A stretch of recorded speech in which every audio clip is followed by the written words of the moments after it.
Welcome to reporters time. నేను ప్రణయ్. ముందుగా ఈరోజు తెలంగాణ రాష్ట్ర వ్యాప్తంగా ఉన్నటువంటి బర్నింగ్ ఇష్యూస్ తెలుసుకునే ప్రయత్నం చేద్దాం. ఇక మరొక అంశాన్ని మనం ప్రధానంగా చూస్తే రేపటి నుంచి తెలంగాణ రాష్ట్ర వ్యాప్తంగా కూడా దశాబ్ది ఉత్సవాలు నిర్వహించబోతా ఉన్నారు. ఈ నేపథ్యంలోనే ప్రతి నియోజకవర్గాలు గ్రామ స్థాయిలో కూడా అంగరంగ వైభవంగా నిర్వహించాలి. 21 రోజుల పాటు కూడా దశాబ్ది ఉత్సవాలను అంగరంగ వైభవంగా నిర్వహించాలి అన్నటువంటి నేపథ్యంలోనే నూతన సచివాలయంలో రేపు ఉదయం పెద్ద ఎత్తున కూడా జెండా ఆవిష్కరణ అనంతరం కూడా 10:30 గంటలకు జెండా ఆవిష్కరణ తర్వాత ఈ కార్యక్రమం కొనసాగబోతా ఉంది. దశాబ్ది ఉత్సవాలు తెలంగాణ దశాబ్ది ఉత్సవాలకు సంబంధించినటువంటి రేపు నూతన సచివాలయంలో ప్రారంభానికి సంబంధించినటువంటి సర్వత్రం సిద్ధమవుతున్న సిచ్యువేషన్స్ కనబడతా ఉన్నాయి. అన్ని శాఖలకు సంబంధించినటువంటి హెచ్ఓడీల ఆధ్వర్యంలో పూర్తి స్థాయిలో కూడా ఏర్పాట్లను సిద్ధం చేస్తున్న పరిస్థితులు అయితే కనబడతా ఉన్నాయి. అయితే దీనికి సంబంధించి రేపు ఉదయం నుంచి జరగబోతున్నటువంటి దశాబ్ది ఉత్సవాలకు సంబంధించి పూర్తి అప్డేట్స్ అందించేందుకు మా ప్రతినిధి రాజు కూడా అందుబాటులో ఉన్నారు హైదరాబాద్ నుంచి. సో ప్రాంతం చూస్తే తెలంగాణ రాష్ట్రంలో కీలకంగా ఈ దశాబ్ది ఉత్సవాలు అనేది ఇప్పుడు కీలక అంశం అని చెప్పుకోవాలి. 21 రోజుల పాటు పలు కీలక అంశాలను కూడా లేవనెత్తుతూ పలు కీలక అంశాలతో కూడా దశాబ్ది ఉత్సవాలను జరగబోతా ఉన్నారు. అయితే ఈ దశాబ్ది ఉత్సవాల నేపథ్యంలోనే ప్రతి గ్రామాన కూడా ఈ యొక్క కార్యక్రమాన్ని నిర్వహించేందుకు ఏర్పాటు సిద్ధం చేస్తూ ఉన్నారు. అయితే మరొక వైపు చూస్తే మెదక్ జిల్లాలో ఒకసారి ప్రధానంగా చూస్తే 67వ రోజుకు చేరుకున్నటువంటి రైలు నిరసన దీక్ష అంటూ కూడా ఒక వార్త హైలైట్ కనబడతా ఉంది. ముందుగా ఆ వార్తకు సంబంధించిన డీటెయిల్స్ తెలుసుకునే ప్రయత్నం చేద్దాం. మా ప్రతినిధి సునీల్ అందుబాటులో ఉన్నారు. సునీల్,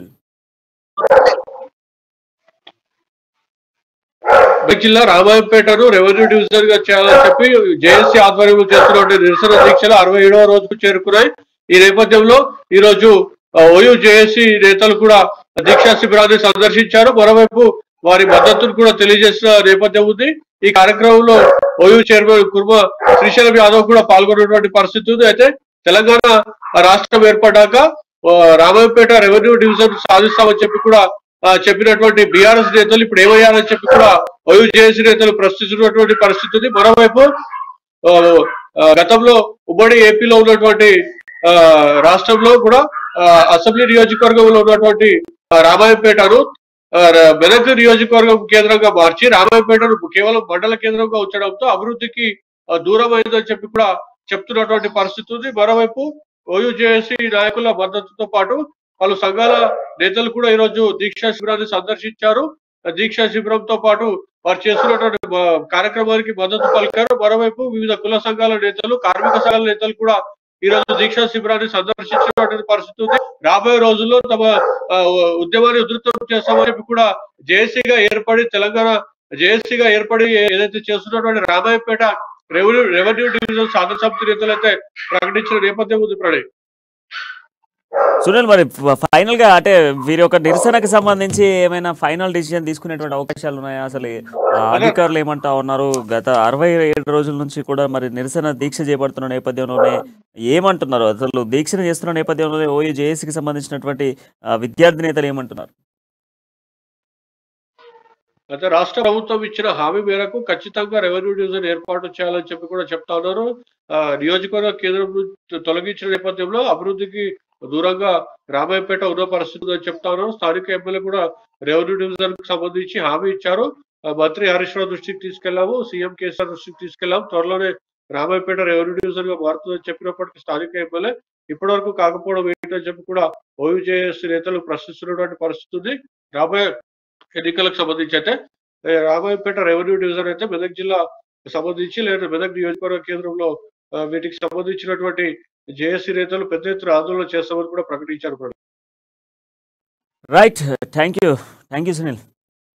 రైట్, ఒకసారి మనము చూస్తే నాట్ ఓన్లీ గ్రేటర్ హైదరాబాద్తో పాటుగా అన్ని జిల్లాలలో కూడా ఈ డంపింగ్ యార్డ్ సమస్య అనేది జనాలలో చాలా కనబడతా ఉంది. అయితే ఈ జన నివాసాలలో డంపింగ్ యార్డ్ ఏర్పాటు చేయడము, ఈ డంపింగ్ యార్డ్ను తరలించండి అని చెప్పినప్పటికీ కూడా అధికారులు స్పందించకపోవడము, స్థానికంగా ఉన్నటువంటి ప్రజలు అనేక ఇబ్బందులు పడుతున్నటువంటి సిచ్యువేషన్స్ కనబడతా ఉన్నాయి. అయినప్పటికీ కూడా అధికారులు మాత్రం నిర్లక్ష్య వైఖరి మాత్రమే కనబడతా ఉంది. డంపింగ్ యార్డ్ను ఎత్తివేయండి, మరొక చోటికి తరలించండి అని ఎన్నిసార్లు మొరబెట్టుకున్నా వినిపించుకోవట్లేదు. అధికారుల నిర్లక్ష్యం ఎక్కడికక్కడ కూడా కనబడుతుంది అంటూ కూడా స్థానికులు వాపోతా ఉన్నారు. ఈ వార్త మనకు వరంగల్ జిల్లా నుంచి కనబడతా ఉంది. దీనికి సంబంధించిన పూర్తి డీటెయిల్స్ అందించేందుకు మా ప్రతినిధి స్వామి అందుబాటులో ఉన్నారు. స్వామి, గుడ్ ఈవినింగ్ ప్రణయ్. మొత్తం గ్రేటర్ హైదరాబాద్ తర్వాత మా రెండో మహానగరంగా పేరు పొందిన ఆ గ్రేటర్ వరంగల్ కూడా ఇక్కడ అంటే ప్రభుత్వాలు ప్రసిద్ధికి ఆనవాతులుగా చేస్తున్న ప్రయత్నాలు మాత్రం ఒక ముమ్మంటి పోతున్నాయని చెప్పుకోవచ్చు. కానీ మొత్తానికి చూసుకుంటే కూడా ఈ ము- నగరం నడి బోర్డులో కూడా డంపింగ్ యార్డ్ ఏర్పాటు చేయడం కూడా ఒక దుర్ఘటనకు ఒక ముక్కులు పగిలిపోయేలా కూడా ఒక దుర్వాసనతో కూడా గురవుతున్నాయి.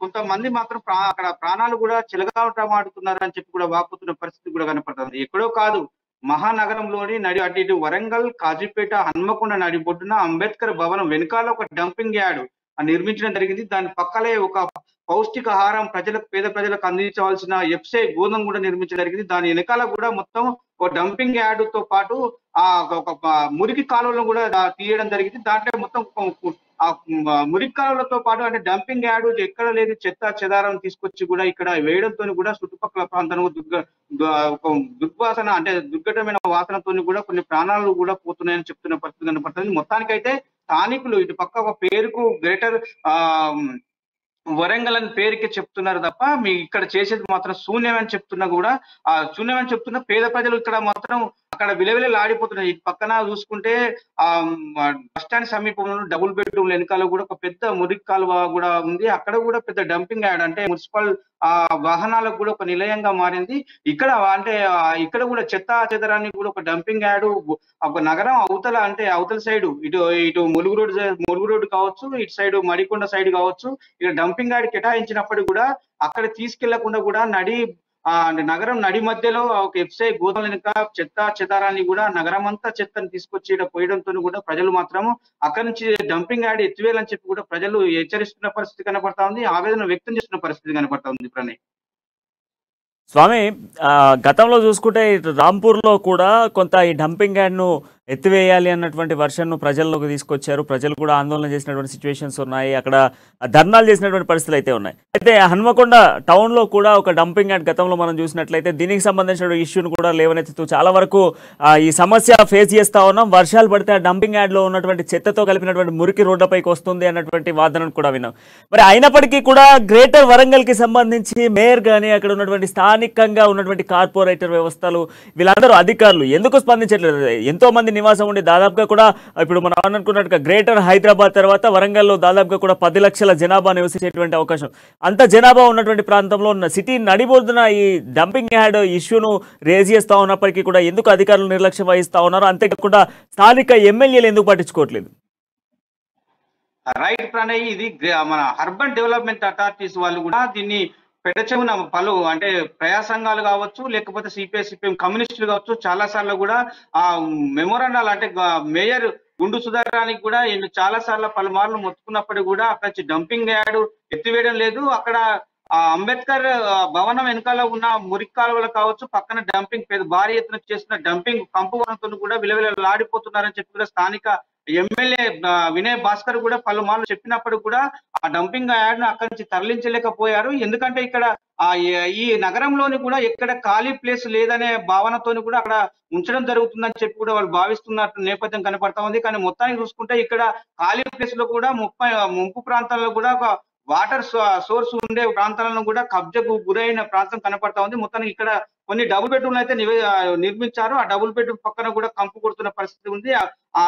ఇక్కడ నుంచి మొదలుకుంటే అంబేద్కర్ సెంటర్ వరకు కూడా పెద్ద మురికి కాలువ ఉంటుంది. అక్కడ దాని వెడల్పుతో పాటు అంబేద్కర్ భవనం నుంచి మొదలుకుంటే అక్కడ వారు కూడా కార్పొరేటర్ కూడా పట్టించుకునే నాదులో లేడు. ఇక్కడ స్థానిక ఎమ్మెల్యేగా ఇక్కడ బాధ్యతలు నిర్వహిస్తున్నటువంటి ప్రభుత్వ చీఫ్ విప్ దేశం వినయ్ భాస్కర్ కూడా పట్టించుకోలేదు కూడా గుడిసెవాసులతో పాటు కూడా స్థానిక ప్రజలు కూడా చెప్తున్న పరిస్థితి కూడా కనపడతా ఉంది. కానీ మొత్తానికి చూసుకుంటే డంపింగ్ యార్డ్ ఎత్తివేయడంలో అధికారుల నిర్లక్ష్యం అనుకోవచ్చు, ప్రజాప్రతినిధుల జాప్యం కూడా అనుకోవచ్చు. ప్రణయ్, స్వామి, అయితే గతంలో నన్నపనేని నరేందర్ ఒక ఆయన మేయర్గా ఉన్న నేపథ్యంలో కూడా ఈ యొక్క సమస్యకు సంబంధించి పెద్ద ఎత్తున కూడా హన్మకొండ బస్టాండ్ సమీపంలో కూడా నిరసన చేశారు.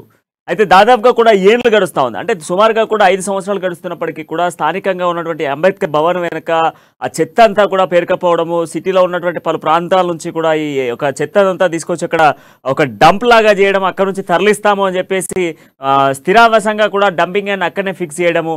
సో అంతేకాకుండా నూతనంగా కూడా నిర్మించినటువంటి ఈ యొక్క తెలంగాణ రాష్ట్ర ప్రభుత్వం ఇస్తున్నటువంటి డబుల్ బెడ్రూమ్ నిర్మాణాలు కావచ్చు, అదేవిధంగా సరౌండింగ్స్ లో ఉన్నటువంటి ప్రాంతాలన్నిటికీ కూడా వాటర్ ఏదైతే అందులో చెత్త నుంచి వచ్చేటువంటి వాటర్ అంతా కూడా వాటికి వెళ్ళి అక్కడ నుంచి దుర్వాసన లభిస్తూ ఉంది, దుర్వాసన వస్తూ ఉంది అంటూ కూడా స్థానికులు వాపోతున్నప్పటికీ సో మరి దీనికి సరైనటువంటి పరిష్కారం చూపించాలి, సరైనటువంటి న్యాయం చేయాలి అని అంటే మరి ఏమంటా ఉన్నారు? అంటే ఈ యొక్క సమస్యను అధికారుల దృష్టికి నేరుగా లేదా కలెక్టర్ దృష్టికి తీసుకెళ్లేటువంటి ప్రయత్నం చేశారా? కలెక్టర్ దగ్గరికి వెళ్ళిందా ఈ ఇష్యూ?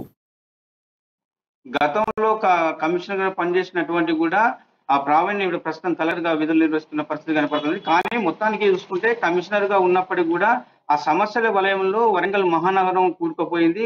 నాలాలే కావచ్చు, మురిక్కాలలు కావచ్చు, ఆ రోడ్డు కూడా వెడల్పే కావచ్చు, తాగునీటి సమస్యతో కూడా వరంగల్ మహానగరం అంతా సమస్యల వలయంలో కూరుకుపోయిందని చెప్పొచ్చు. ఇప్పటికే కొంచెం కొంచెం అంటే నిన్నగాక మొన్న కొత్త కమిషనర్ కూడా ఆ విధులు నిర్వహించినప్పుడు కూడా ఈ రేపు దశాబ్ద ఉత్సవాల భాగంగా కూడా కొంచెం వేగవంతం అంటే పనుల పట్ల కూడా వేగవంతం చేస్తున్నారని చెప్పుకోవచ్చు. మొత్తానికి చూసుకుంటే కూడా అంటే అధికారులు కూడా ఒక పనిలో నిమగ్నమై దశాబ్ది ఉత్సవాల్లో కూడా భాగస్వాములు కావాలి, ఎక్కడ కూడా ఆ పని విభజన ఉండాలంటూ కూడా వేగవంతం చేసిన పరిస్థితి ఈ నేపథ్యంలో కనపడతా ఉంది. కానీ మొత్తానికి చూసుకుంటే ఈ అంటే ఈ 2 రోజుల పాటు చేసిన పనులు కూడా గతంలో కూడా చేయలేకపోయింది. ఎందుకంటే రానున్న అసెంబ్లీ ఎలక్షన్ లో కూడా ఈ పనులన్నీ కూడా పునరావృతం అవుతాయని చెప్పి భయంతో కూడా రాజకీయ నాయకులు అంటే ప్రస్తుతం ఉన్న ప్రజాప్రతినిధులు మాత్రం భయాందోళనకు గురవుతున్న పరిస్థితి కనపడతా ఉంది.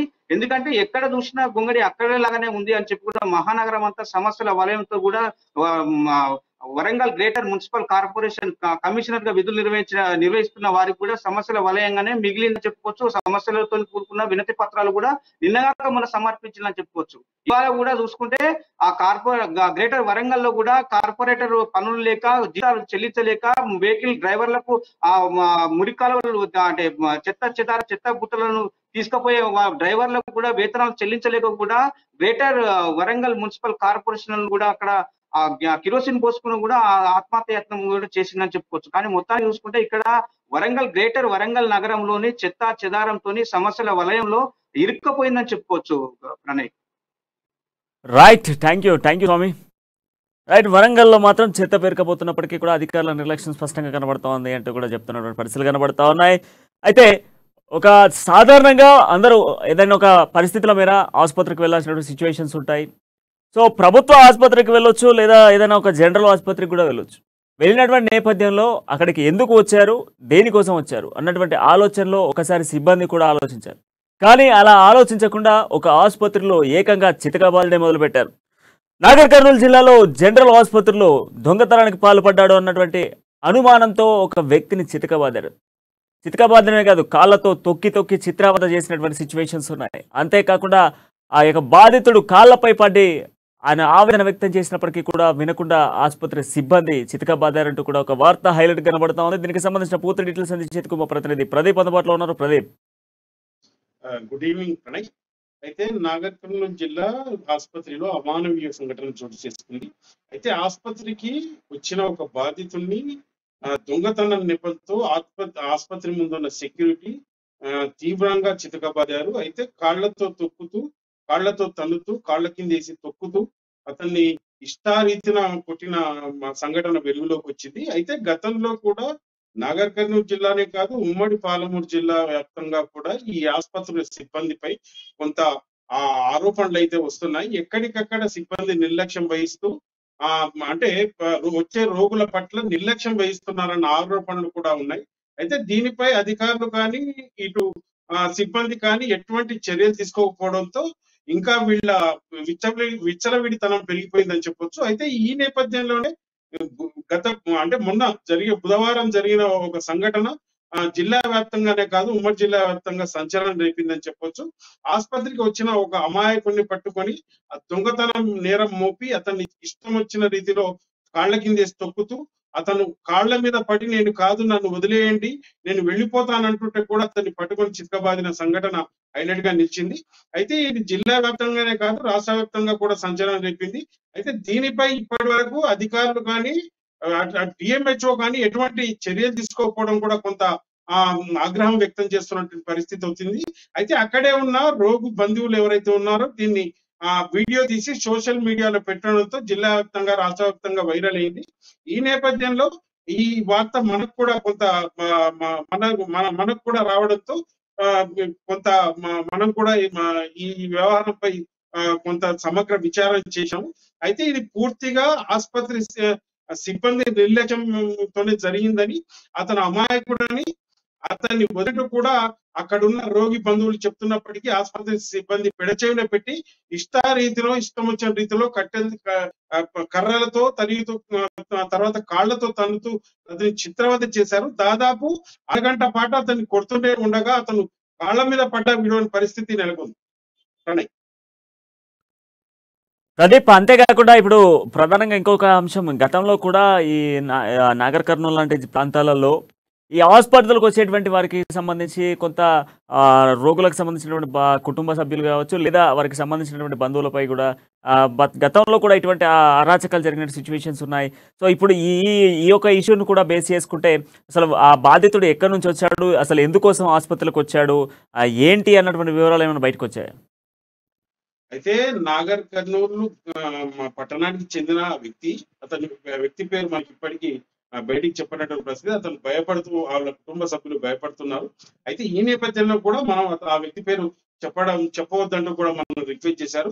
దానిలో భాగంగానే అతను నాగర్ కర్నూలు పట్టణానికి చెందిన వ్యక్తి. అయితే కాళ్ళకు గాయం కారణంగా జిల్లా ఆసుపత్రికి వచ్చి కొంత ప్రాథమిక చికిత్స చేయించుకోవాలని వచ్చినట్టు మనకు ప్రత్యక్ష సాక్షుల ద్వారా తెలిసింది. అయితే ఈ నేపథ్యంలోనే అతని కదలికలను దొంగతనం కదలికలను బట్టి దొంగతనం నేరం మోపి అతన్ని చితకబాదినట్టు కూడా మనకు రోగి బంధువులు చెప్తున్నారు.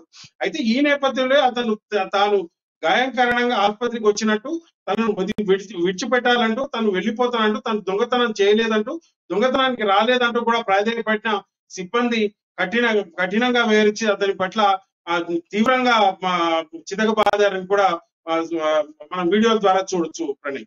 అయితే ఇదే కాదు, గతంలో కూడా జిల్లా ఆసుపత్రుల్లో, నాగర్ కర్నూలు జిల్లా ఆసుపత్రుల్లో ఈ సిబ్బంది వ్యవహారం పూర్తిగా నిర్లక్ష్యం వహించిందని చెప్పొచ్చు. అయితే ఆసుపత్రికి వచ్చే సిబ్బంది కూడా సరైన రీతిలో ట్రీట్మెంట్ చేయకపోవడం, రోగుల పట్ల నిర్లక్ష్యంగా వ్యవహరించడం, దీనిపై డిఎంహెచ్ఓ కానీ అటు అధికారులు కానీ చర్యలు తీసుకోకపోవడం కొంత అలసత్వం నెలకొందని కూడా చెప్పవచ్చు ప్రణయ్.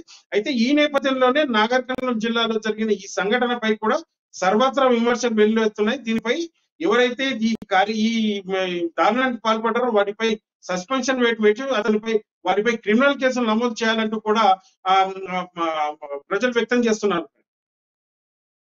జరిగినటువంటి ఘటనకు సంబంధించి డిఎంహెచ్ఓ దగ్గర నుంచి ఏదైనా రెస్పాన్స్ వచ్చిందా? దాంతో పాటుగా బాధితుడికి సంబంధించి ఒక బాధితుడికి సంబంధించిన ఏదైనా చికిత్సకు కావచ్చు, అదేవిధంగా ఆయనపై జరిగినటువంటి దాడికి సంబంధించి ఏమైనా చర్యలు తీసుకునేటువంటి అవకాశాలు ఉన్నాయా? అయితే పేద కుటుంబానికి చెందిన వ్యక్తి, అయితే వెనక ముందు ఎవరు లేరు, వాళ్ళ ఎవరైతే బాధితుని బంధువులు ఎవరున్నారో పేర్లు బయట పెట్టద్దంటూ, మమ్మల్ని బయట వేయద్దంటూ కూడా రిక్వెస్ట్ చేశారు. దీంతోనే మనం కూడా కొంత ప్రెషర్ చేయలేకపోయాం. అయితే డిఎంహెచ్ఓ మాత్రం మనం ఫోన్ లో కాంటాక్ట్ చేయడానికి ప్రయత్నిస్తే ఫోన్ అందుబాటులో లేకుండా పోయింది. అయితే ఈ నేపథ్యంలోనే డిఎంహెచ్ఓ కూడా నిర్లక్ష్యం, సిబ్బందిపై కొంత పట్టు కోల్పోయారని చెప్పొచ్చు. జిల్లాలో డిఎంహెచ్ఓ పై కూడా పలు ఆరోపణలు ఇంతవరకే వచ్చాయి. అయితే గతంలో కూడా ఇటువంటి సంఘటనలు అధికారులు పెడిచెవిన పెట్టి డిఎంహెచ్ఓ పై మరియు మెడికల్ సిబ్బందిపై చర్యలు తీసుకోకపోవడం కూడా కొంత ఈ దారుణాలకు కూడా జరుగుతున్నట్టు మనకు ప్రజల ద్వారా తెలుస్తుంది ప్రణి. అయితే వెంబడే వీళ్ళపై ఎవరైతే ఈ దారుణానికి పాల్పడ్డారో వీరిపై సస్పెన్షన్ వేటు వేసి క్రిమినల్ చర్యలు తీసుకోవాలని కూడా మనకు ప్రజలు ఆరోపిస్తున్నారు. Right, thank you Pradeep. ఇది అంటే మనం చూస్తే గవర్నమెంట్ ఆసుపత్రుల్లో పరిస్థితులు ఇట్లా కనపడతా ఉన్నాయి. ప్రభుత్వ ఆసుపత్రికి వెళ్తే అక్కడ రోగి ఎవరో, రోగి కోసం వచ్చినటువంటి వాళ్ళు ఎవరో అనేది కూడా చూసుకోకుండా సిబ్బంది ఈ విధమైనటువంటి దాడులు చేస్తూ ఉన్నారు. సో అదే విధంగా ఇంకొక వార్తను కూడా మనం చూస్తే ఆదిలాబాద్ లో ఉన్నటువంటి రిమ్స్ ఆసుపత్రిలో కూడా తాగునీటి సమస్యలు ప్రతి ఏడాది కూడా ఇదే సమస్య పునర్గతమవుతోంది. అయినప్పటికీ కూడా అధికారులలో నిర్లక్ష్యం, ఒక శాశ్వత పరిష్కారానికి ఒక్కసారి కూడా నాంది పలకట్లేదంటూ కూడా ఒక వార్త మనకు హైలైట్ కనబడతా ఉంది. రోగులకు కనీసం తాగునీటికి అనేక ఇబ్బందులు అంటూ కూడా ఆదిలాబాద్ నుంచి ఈ వార్త హైలైట్ కనబడతా ఉంది. దీనికి సంబంధించిన పూర్తి డీటెయిల్స్ అందించేందుకు మా రీజనల్ కోఆర్డినేటర్ సత్యనారాయణ అందుబాటులో ఉన్నారు. Satyanarayana, good evening Pranay. అయితే ఆదిలాబాద్ రిమ్స్ ఆసుపత్రిలో మాకు ఈ మండు వేసవిలో తాగునీటి కటకట ఏర్పడడంతో రోగుల సహాయకులు, ఆసుపత్రికి వచ్చేవారు, సిబ్బంది అందరూ కూడా చాలా ఇబ్బందులు పడుతున్నారు. అయితే అక్కడ ఏవైతే అంటే ఆసుపత్రి నిర్వాహకులు కనీసం మంచినీళ్లు కూడా ఏర్పాటు చేయలేని దుస్థితిలో అక్కడ ఉండడం చూసి స్థానికులు విసిపోతున్నారు. అంటే అక్కడ ఉన్నటువంటి ప్రధానంగా 3 అంతస్తుల్లో 2 అంతస్తుల్లో మటుకు ప్రతి అంతస్తుకు ఒకటి, అంటే ప్రతి వార్డుకు ఒక త్రాగునీటి కేంద్రం అంటే త్రాగునీటి ట్యాంక్ ఏర్పాటు చేసిన అవసరం ఉన్నప్పుడు కూడా కేవలం ఒక 3 అంతస్తులో మాత్రం అక్కడ ఒకటి ఇక్కడ ఒకటి చొప్పున పెట్టారు. కానీ అందులో శీతల పానీయం అంటే ఈ వేసవి కారణంగా చల్లటి నీళ్లు లేకపోవడంతో అక్కడ నీళ్లు తాగలేనంత సలసల మసులుతున్నటువంటి పరిస్థితి ఉన్నట్టుగా ఆ రోగుల సహాయకులు చెప్తున్నారు. ఎందుకంటే ఆ నీటిని చల్లపరిచే యంత్రం ఏదైతుందో అది మొరాయించడంతో ప్రతి వేసవిలో కూడా అక్కడ రిమ్స్ లో తాగునీటి ఇక్కట్లు మాత్రం తప్పడం లేదు. దీంతో రోగుల సహాయకులు ఎవరైతే ఉన్నారో వాళ్ళు బయటకు వచ్చి చల్లటి నీటి ట్యాంకర్లు, తర్వాత ఏవైతే క్యాన్స్ ఉంటాయో చల్లటి నీటి క్యాన్స్, వాటర్ బాటిల్స్ ఇవన్నీ కూడా బయట నుంచి కొనుక్కొని లోపలికి తీసుకెళ్తున్నారు. అసలే ఆదిలాబాద్ జిల్లా పెద్దాసుపత్రి, జిల్లా మొత్తానికి ఇక్కడ కేవలం ఏకైక పెద్దాసుపత్రి. అనేక మంది ప్రతిరోజు వందల సంఖ్యలో రోగులు, పేదవాళ్ళు ఇక్కడికి వస్తుంటారు, చికిత్స కోసం ఇక్కడికి వస్తుంటారు. అయితే వచ్చినటువంటి వాళ్లకు అంటే కనీసం అంటే వాళ్ళు బయట డబ్బు ఖర్చు పెట్టి వైద్యం చేయించుకోలేని పరిస్థితిలో ఉన్న వాళ్ళు మాత్రమే, చాలా పేదవాళ్ళు మాత్రమే ఈ యొక్క రిమ్స్ కి వచ్చేటటువంటి ఒక సందర్భం కనిపిస్తుంది. ఈ రిమ్స్ కి దాదాపుగా రోజు వందలాది సంఖ్యలో రోగుల యొక్క సహాయకులు వస్తుంటారు. అయితే కనీసం అక్కడ వచ్చిన వాళ్ళకి సరిపడా అంటే వాళ్ళకు కనీసం గొంతు ఎండకు మండుతున్న ఎండలకు తడారిపోతున్న గొంతు తడుపుకోవడానికి కూడా, దాహార్తిని తీర్చుకోవడానికి కూడా అక్కడ మంచినీళ్ళు లేకపోవడం చాలా శోచనీయం అని చెప్పేసి అక్కడికి వచ్చినటువంటి ఒక నాయకులు కానీ, తర్వాత రోగుల యొక్క బంధువులు కానీ ఆరోపిస్తున్నారు. అంటే ఆసుపత్రి యొక్క యాజమాన్యం ఏదైతే ఉందో యుద్ధ ప్రాతిపదికన అక్కడ ఉన్నటువంటి ఒక ప్రతి వార్డులో కూడా చల్లటి అంటే ఎండాకాలం కాబట్టి చల్లటి మంచినీరు ఏర్పాటు చేస్తే రోగులకు చాలా సౌకర్యవంతంగా ఉందని చెప్తున్నారు. అయితే అక్కడ అంటే బయట కూడా అయితే రోగులకు అంటే లోపల నీళ్లు చాలా వేడిగా ఉండడం కారణంగా అవి తాగలేకపోతున్నారు. బయట నుంచి కొనుక్కొచ్చే స్తోమత లేకపోవడంతో అవుట్ పేషెంట్ వార్డ్ యొక్క బయట అక్కడ కొన్ని స్వచ్ఛంద సంస్థలు ఏర్పాటు చేసినటువంటి యొక్క శీతల పానీయ ట్యాంకులు ఉన్నాయి. అక్కడ నుంచి వీళ్ళు నీళ్లు తీసుకెళ్లి తమ దగ్గర ఉన్నటువంటి ఒక వాటర్ బాటిల్స్ లో పట్టుకెళ్తున్నారు. అయితే లోపలికి వెళ్ళిన తర్వాత అసలే ఆదిలాబాద్ అంటే దాదాపుగా ఇక్కడ ప్రతిరోజు కూడా 45 డిగ్రీలకు పైగా ఉష్ణోగ్రతలు ఇక్కడ నమోదవుతుంటాయి. ఇంత ఉష్ణోగ్రతల్లో కూడా అక్కడ తీసుకెళ్తున్నటువంటి ఒక నీరు మరీ ఎక్కువ సేపు కూడా ఉండకుండా కేవలం నిమిషాల్లోనే ఆ నీరు కాస్త వేడి కావడం, తర్వాత మళ్ళీ తాగునీటి కోసం మళ్ళీ బయటికి రావడం, నీరు తీసుకెళ్దాం, ఇదే వాళ్ళకి అలవాటుగా మారిపోయింది. ఎందుకంటే ఈ పనిలోనే అంటే కనీసం ఆ రోగుల యొక్క క్షేమం కూడా పట్టించుకోకుండా వాళ్ళు నిత్యం నీట వెంటనే పరిగెత్తాల్సిన ఒక పరిస్థితి ఏర్పడుతుంది. కాబట్టి అక్కడ రోగుల సహాయకులు తర్వాత వచ్చేటటువంటి ఒక మిగతా వాళ్ళు కూడా కోరుతున్నది ఏంటంటే ఖచ్చితంగా ప్రతి వార్డుకు కూడా రోగుల యొక్క అవసరాలు తీర్చే విధంగా నీటిని ఏర్పాటు చేయాలని చెప్పేసి అధికారులను రోగుల యొక్క సహాయకులు కోరుతున్నారు. ప్రణయ్, సత్యనారాయణ, తెలంగాణ రాష్ట్ర ప్రభుత్వం చెప్తా ఉంది ప్రతి ప్రభుత్వ ఆసుపత్రిలో ఉన్నత వైద్యంతో పాటుగా ఆ వైద్యులతో ఉండేటువంటి సహాయకులకు కూడా పూర్తి సదుపాయాలను అందిస్తా ఉన్నాం అంటూ కూడా వారి శిలాఫలకాల్లో మెన్షన్ చేసుకుంటున్నటువంటి మాటలు కేవలం నామ మాత్రమేనా? చూస్తుంటే అదే అనిపిస్తుంది. ఎందుకంటే ఇది అసలే ఆదిలాబాద్ అంటే చాలా వెనుకబడ్డ జిల్లా. ఇక్కడికి మరి ఆసుపత్రి చూస్తేనే మీకు అర్థమైపోతుంది. ఆ పక్కన కొత్త ఆసుపత్రి కట్టినప్పుడు కూడా అక్కడ కూడా సరైన వసతులు లేవు, ఇంకా పూర్తిగా అది ప్రారంభం కాలేదు. అయితే ఈ పాత ఏదైతే పెద్ద ఆసుపత్రి పాతది ఉందో ఇక్కడ ప్రభుత్వం చెప్పుకున్న విధంగా మాత్రం ఎలాంటి సౌకర్యాలు అక్కడ కనిపించట్లేదు. ప్రధానంగా అంటే అన్నిటికంటే మించి కూడా కావాల్సింది ఏంటంటే ఒక పూట తిండి లేకపోయినా పర్లేదు, కానీ త్రాగడానికి నీరు లేకపోతే మాత్రం తట్టుకునే స్థితి ఎవరికి ఉండదు. కాబట్టి కనీసం వాళ్ళు కోరుకున్నది ఏంటంటే అక్కడ ఉన్నటువంటి రోగులు కానీ రోగుల సహాయకులకు కానీ వాళ్ళు ఇబ్బంది పడకుండా మంచినీరు ఏర్పాటు చేయమని చెప్పేసి కోరుతున్నాడు. ఇదేదో పెద్ద కోరిక కాదు, ప్రభుత్వం నచ్చుకుంటే అది పెద్ద విషయం కూడా కాదు. కానీ ప్రభుత్వం ఈ విషయంపై పెద్దగా దృష్టి పెట్టడం లేదన్నటువంటి యొక్క ఆరోపణ అక్కడి నుంచి రోగుల నుంచి వ్యక్తమవుతుంది. కాబట్టి ఇప్పటికైనా ప్రభుత్వం ఇది అతి సున్నితమ సమస్యగా భావించి ప్రజల యొక్క కనీస అవసరమైనటువంటి ఒక తాగునీటి సౌకర్యం తీర్చాల్సిందిగా ప్రజలు కోరుతున్నారు. ప్రణయ్, సో స్థానిక ఎమ్మెల్యేలు, స్థానిక నేతలు, స్థానిక మంత్రులు ఇవంతా కూడా రాష్ట్ర ప్రభుత్వం చెప్తా ఉంది. ప్రతి నియోజకవర్గం, ప్రతి జిల్లాలలో కూడా మంత్రులు, నియోజకవర్గ ఎమ్మెల్యేలు, ఎంపీలు వారి వారి ప్రాంతంలో ఉన్నటువంటి ప్రతి ఒక్క సమస్యను కూడా రెక్టిఫై చేయాలి, ప్రతి ఒక్క సమస్యకు పులి స్టాప్ పెట్టాలి, ప్రతి ఒక్క సమస్యను కూడా దగ్గరుండి నెరవేర్చాలి అని చెప్తా ఉన్నారు. మరి స్థానిక ఎమ్మెల్యే, స్థానిక మంత్రి ఏం చేస్తున్నట్టు ఈ ఆసుపత్రికి సంబంధించి? వాళ్ళ వరకు విషయం చెందుతున్నప్పుడు కూడా ఇప్పుడు సాధారణంగా అధికారంలో ఉన్న ఎవరికైనా కూడా చూద్దాం చేద్దాం అనేటువంటి ఒక ధోరణి కనిపిస్తుంది. ఇక్కడ కూడా అలాంటిదే కనిపిస్తుంది. కాబట్టి అంటే ఇది ఇప్పటిది కాదు, దాదాపుగా ప్రతి వేసవిలో కూడా ఎదుర్కొనే సమస్య. అంటే దాదాపుగా ఇక్కడ ఆదిలాబాద్ జిల్లాలో రిమ్స్ ఆసుపత్రిలో ఇది ఈ వేసవి మాత్రమే కాదు, గత ప్రతి సంవత్సరం అంటే గత ఏడు కూడా ఇదే విధంగా ఇబ్బంది ఎదురైంది. ఇప్పుడు కూడా ఇదే విధమైన ఇబ్బంది ఎదురవుతుంది. వచ్చే వేసవి కాలంలో కూడా ఈ ఇబ్బంది తప్పదేమని చెప్పేసి ఇక్కడ ప్రజలు అనుకుంటున్నారు. Thank you Satyanarayana. ఒకసారి మనం చూస్తే ఆసుపత్రిలో పరిస్థితి కొంత దయనీయంగానే కనబడతా ఉన్న సిచ్యువేషన్స్ కనబడతా ఉన్నాయి. సో ఈరోజు ఆదిలాబాద్కి సంబంధించిన రిమ్స్ ఆసుపత్రులే కాదు, హైదరాబాద్లో ఉన్నటువంటి గవర్నమెంట్ ఆసుపత్రులలో కూడా పరిస్థితులు ఈ విధంగానే ఉన్నాయి. లైక్ గాంధీ కావచ్చు, నిమ్స్ కావచ్చు, ఇట్లాంటి ఆసుపత్రులలో కూడా తాగునీటి కొనుక్కోవాల్సినటువంటి పరిస్థితులు కూడా ఏర్పడతా ఉన్నాయి. అయినప్పటికీ కూడా రాష్ట్ర ప్రభుత్వం ఇవి చేస్తాం, అవి చేస్తామని చెప్పేటువంటి మాటలు మాత్రం మనం కళ్ళారా చూస్తూ ఉన్నాం. అయితే 10 ఏళ్లు పురస్కరించుకోబోతున్న నేపథ్యంలోనే రేపు తెలంగాణ రాష్ట్ర వ్యాప్తంగా కూడా దశాబ్ది ఉత్సవాలను అంగరంగ వైభవంగా ప్రారంభించబోతా ఉన్నారు. 21 రోజుల పాటు కూడా ఈ దశాబ్ది ఉత్సవాలను నిర్వహించబోతా ఉన్నారు. అంటే దాదాపుగా కూడా జూన్ 2 నుంచి ఆల్మోస్ట్ జూన్ 22 వరకు కూడా ఈ యొక్క ఉత్సవాలను నిర్వహించబోతా ఉన్నారు. 22 రోజుల పాటుగా రోజు ఒక కార్యక్రమాన్ని తీసుకుంటూ ఈ కార్యక్రమానికి సంబంధించినటువంటి ఒక సారాంశాన్ని, అదేవిధంగా ఆ రోజుకు ఒక ప్రత్యేకతను కూడా అమర్చుతూ కూడా దశాబ్ది ఉత్సవాలను నిర్వహించబోతా ఉన్నారు. ఇప్పటికే రేపు నూతన సచివాలయంలో దశాబ్ది ఉత్సవాల వేడుకలు నిర్వహించేందుకు అన్ని శాఖలకు సంబంధించినటువంటి హెచ్ఓడీలకు సంబంధించి అంటే అందరు హెచ్ఓడీలకు ఆదేశాలు జారీ చేసినట్టుగా తెలుస్తా ఉంది. రేపు ఉదయం 10 గంటలకు అసెంబ్లీ ఎదుట అమరవీరుల స్తూపానికి నివాళులు అర్పించిన అనంతరం కూడా 10:30 నేరుగా సచివాలయంలో జెండా ఆవిష్కరణ ఉండబోతుంది అంటూ కూడా చెప్తా ఉన్నారు. దీనికి సంబంధించినటువంటి పూర్తి డీటెయిల్స్ అందించేందుకు మా ప్రతినిధి రాజు అందుబాటులో ఉన్నారు. రాజు, గుడ్ ఈవినింగ్ ప్రణయ్. తెలంగాణ రాష్ట్రంలో ఏర్పాటు 9 సంవత్సరాలు పూర్తి 10వ సంవత్సరంలో అడుగు పెడుతున్న ఈ సందర్భంలో రాష్ట్ర ప్రభుత్వం అయితే ప్రతిష్టాత్మకంగా తెలంగాణ రాష్ట్ర దశాబ్ది ఉత్సవాలను జరిపే జూన్ 2వ తారీఖు నుంచి 21 రోజుల పాటు ఈ ప్రోగ్రామ్స్ అయితే జరుగుతా ఉన్నాయి. ఈ ప్రోగ్రామ్స్ లో ముఖ్యంగా ప్రతి రోజు అంటే రోజు ఒక్కొక్క ప్రోగ్రామ్ పైన ఒక డాక్యుమెంటరీ అయితే ఇప్పటికే INPR ఆధ్వర్యంలో కంప్లీట్ చేసినట్టు కూడా మనకు సమాచారం అంతా ఉంది.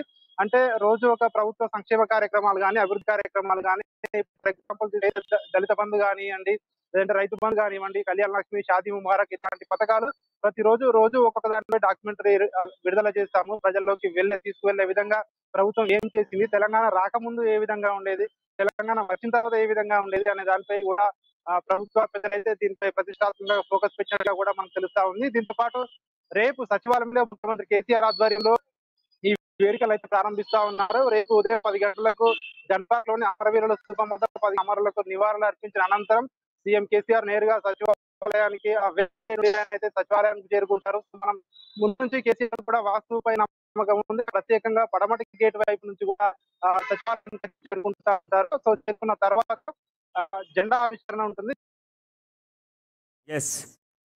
ఉదయం 6 గంటల నుంచి కూడా మధ్యాహ్నం 2 గంటల వరకు కూడా సచివాలయ పరిసర ప్రాంతాలన్నింటిలో కూడా ట్రాఫిక్ ఆంక్షల్ని విధించబోతా ఉన్నారు.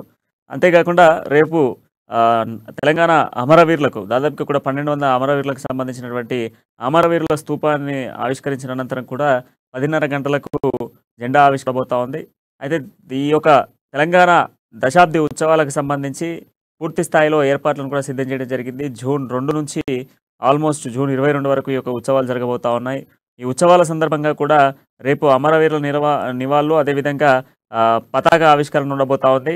జూన్ 3న సంబంధించి మనం చూస్తే రైతు దినోత్సవాన్ని ఈ యొక్క కార్యక్రమంగా కూడా ముందుకు తీసుకెళ్లబోతా ఉన్నారు. అంతేకాకుండా జూన్ 4న సురక్షణ దినోత్సవం అంటే సురక్షితంగా కూడా తెలంగాణ రాష్ట్ర పరిసర తెలంగాణ ఈ 10 ఏళ్లలో సురక్షితంగా ఉన్నటువంటి దినోత్సవంగా ఒక విభాగాన్ని నిర్వహించబోతా ఉన్నారు. సో అంతేకాకుండా జూన్ 5న తెలంగాణ విద్యుత్ విజయోత్సవం అంటూ కూడా ఒక సింగరేణి విభాగాలకు సంబంధించినటువంటి నేపథ్యంలో అదొక దినోత్సవాన్ని కూడా ఏర్పాటు చేయబోతా ఉన్నారు. జూన్ 6న పారిశ్రామిక ఉత్సవంగా కూడా ఒక ఇండస్ట్రియల్ కారిడార్కి సంబంధించినటువంటి ఐటీ కారిడార్కి సంబంధించినటువంటి సంబరాలను కూడా నిర్వహించబోతా ఉన్నారు. జూన్ 7న తాగునీటి దినోత్సవం విజయవంతంగా కూడా ఇప్పటివరకు 10 ఏళ్లలో తెలంగాణ రాష్ట్ర వ్యాప్తంగా త్రాగునీటికి సాగునీటికి ఇచ్చినటువంటి తాగునీటికి సంబంధించినటువంటి ఒక దినోత్సవాన్ని కూడా నిర్వహించబోతున్నటువంటి సిచ్యువేషన్స్ కనబడతా ఉన్నాయి. జూన్ 8న చెరువుల పండుగ కూడా నిర్వహించబోతా ఉన్నారు. చెరువు కట్టలు అంటే తెలంగాణ రాష్ట్రం ఏర్పడిన తర్వాత ఇప్పటివరకు కూడా ఎన్ని చెరువులను అభివృద్ధి చేశారు, ప్రతి గ్రామాల్లో ఉన్నటువంటి చెరువులను చిన్నపాటి కుంటలను కూడా అభివృద్ధి చేస్తూ అక్కడ నీళ్లు స్టోర్ అయ్యే విధంగా చేసినటువంటి నేపథ్యంలోనే రైతాంగానికి తెలంగాణ రాష్ట్ర ప్రభుత్వం ఇచ్చినటువంటి ఈ యొక్క బీఆర్ఎస్ ప్రభుత్వం ఇస్తున్నటువంటి సాగునీటికి సంబంధించినటువంటి నేపథ్యంలోనే ప్రజలందరికీ కూడా అర్థం కావాలి అన్నటువంటి నేపథ్యంలో కూడా ఈ యొక్క కార్యక్రమాన్ని చేపడుతూ ఒక నిర్ణయం తీసుకోవడం జరిగింది. ఇక జూన్ 9న తెలంగాణ సంక్షేమ సంబరాలు అని నిర్వహించబోతా ఉన్నారు. అంటే తెలంగాణ ఇప్పటివరకు ఇచ్చినటువంటి సంక్షేమాలకు సంబంధించినటువంటి ఒక దినోత్సవాన్ని నిర్వహించబోతా ఉన్నారు. అదేవిధంగా జూన్ 10న తెలంగాణ సుపరిపాలన దినోత్సవాన్ని ఇప్పటివరకు మనం సాధించుకున్నటువంటి విజయాలకు సంబంధించినటువంటి సుపరిపాలన దినోత్సవం చేయబోతా ఉన్నారు. తర్వాత మనకు జూన్ 11న సాంస్కృతిక దినోత్సవాన్ని నిర్వహించబోతా ఉన్నారు. జూన్ 12న తెలంగాణ రన్ పోలీస్ శాఖ ఆధ్వర్యంలో నిర్వహించబోతా ఉన్నారు. ఇప్పటివరకు తెలంగాణ రాష్ట్రం ఏర్పడినప్పటి నుంచి కూడా దాదాపు 9 లక్షల తెలంగాణ పోలీసు ఉద్యోగాలను విడుదల చేసిన నేపథ్యంలోనే పోలీస్ యంత్రాంగం ఏ విధంగా పనిచేస్తుంది అనేటువంటి అంశాలపై కూడా తెలంగాణ రన్ అన్నటువంటి అంశంపై కూడా ఒక దినోత్సవాన్ని నిర్వహించబోతా ఉన్నారు. జూన్ 13న మహిళా సాంస్కృతిక దినోత్సవము మహిళా సంక్షేమ దినోత్సవం, మహిళా ఉద్యోగులకు సంబంధించినటువంటి కార్యక్రమాన్ని కూడా మహిళలకు తెలంగాణ రాష్ట్ర ప్రభుత్వం ఇస్తున్నటువంటి పెద్దపీట ఇస్తా ఉన్నాం. అదేవిధంగా మహిళలకు అన్ని రకాలుగా ముందంజలో ఉండే విధంగా చేస్తున్నటువంటి కార్యక్రమాలకు సంబంధించినటువంటి అంశాలు కూడా వాళ్ళు ఈ యొక్క దినోత్సవాన్ని నిర్వహిస్తున్న సిచ్యువేషన్స్ ఉన్నాయి. అదేవిధంగా జూన్ 14న మనం చూసుకుంటే వైద్య ఆరోగ్య శాఖకు సంబంధించిన దినోత్సవం. అదేవిధంగా నిమ్స్ కొంత డెవలప్మెంట్ కోసం సీఎం నేరుగా కూడా శంకుస్థాపన ప్రారంభించబోతా ఉన్నారు. ఇక జూన్ 15న పల్లె ప్రగతికి సంబంధించినటువంటి దినోత్సవాన్ని నిర్వహించబోతా ఉన్నారు. జూన్ 16న తెలంగాణ పట్టణ ప్రగతికి సంబంధించినటువంటి దినోత్సవం. అదేవిధంగా జూన్ 15న గిరిజన దినోత్సవం. అదేవిధంగా జూన్ 18న మంచినీటికి సంబంధించినటువంటి మంచినీటి పండుగ, అదేవిధంగా తాగునీటి విజయ సంబరాలను నిర్వహించబోతా ఉన్నారు. జూన్ 19న హరితహారానికి సంబంధించినటువంటి ఎన్ని లక్షల మొక్కలు నాటం, ఇప్పటివరకు ఎంత అభివృద్ధి జరిగింది అన్నటువంటి అంశాలపై కూడా ఒక వేదికను నిర్వహించబోతా ఉన్నారు. జూన్ 20న తెలంగాణ విద్యార్థి దినోత్సవం. అదేవిధంగా మనం జూన్ 21 చూసుకుంటే ఆధ్యాత్మిక దినోత్సవాన్ని నిర్వహించబోతా ఉన్నారు. అదేవిధంగా అంటే పుణ్యక్షేత్రాలు, అదేవిధంగా పూజలు పునస్కారాలకు సంబంధించినటువంటి వేడుకలు నిర్వహించబోతా ఉన్నారు.